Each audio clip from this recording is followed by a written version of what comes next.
E aí galera, beleza? Eu sou o Marcos e hoje eu vou falar sobre decisões.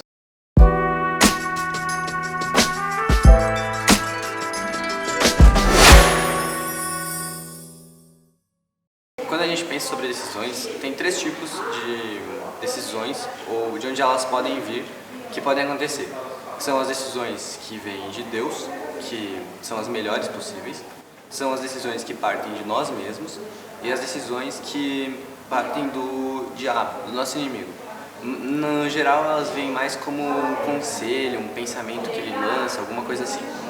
Enfim, de forma geral, as decisões que nós tomamos, elas são muito estúpidas, elas são erradas e tendem a dar errado. Não tem como dar certo, porque nós somos muito influenciados por tudo que nos cerca, por acontecimentos de um tempo atrás e tal, enfim. E as decisões que o diabo nos lança, óbvio, que vão dar errado, porque todas elas findam com uma ideia contrária à proposta do reino de Deus.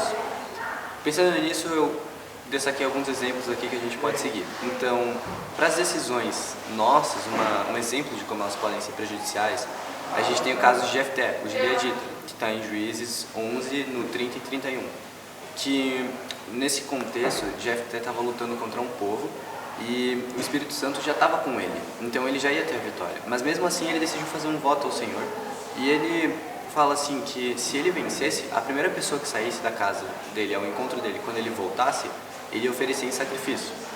A questão aqui é pensar o seguinte: Deus nunca obrigou ninguém a fazer votos.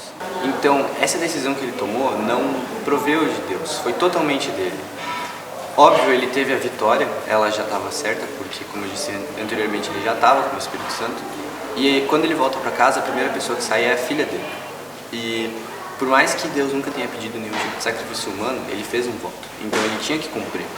E isso é só um exemplo de como as decisões que nós tomamos, elas podem ter uma consequência muito catastrófica na nossa vida, porque nós não conseguimos enxergar assim momentos para frente do agora. Então ele fez aquele voto muito provavelmente pensando no calor da guerra e tal, e não pensou no que poderia acontecer depois.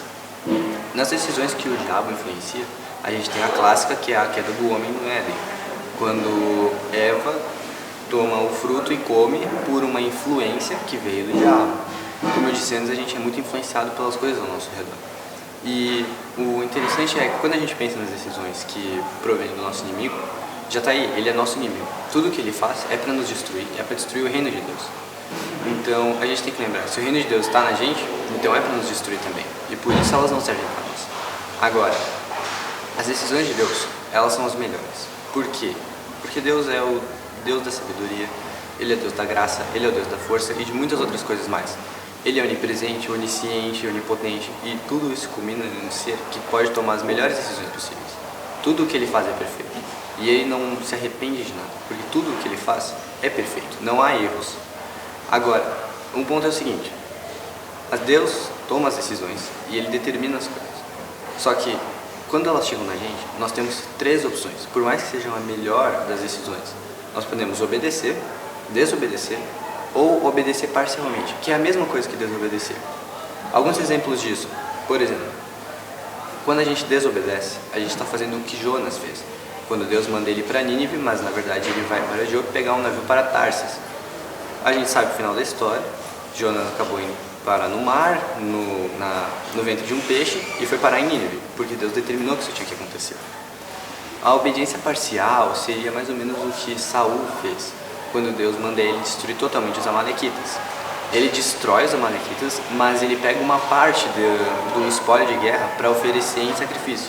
E por mais que no coração dele ele tenha feito isso com boas intenções, ele não obedeceu o que Deus disse. Deus disse para ele destruir completamente.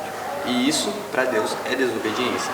Agora, a obediência, por exemplo, seria como, por exemplo, Noé. Noé construiu a arca quando Deus mandou. Ele fez exatamente como Deus mandou, nas medidas que Deus mandou. E tudo isso resultou numa bênção enorme para ele e a família dele, que sobreviveram ao dilúvio.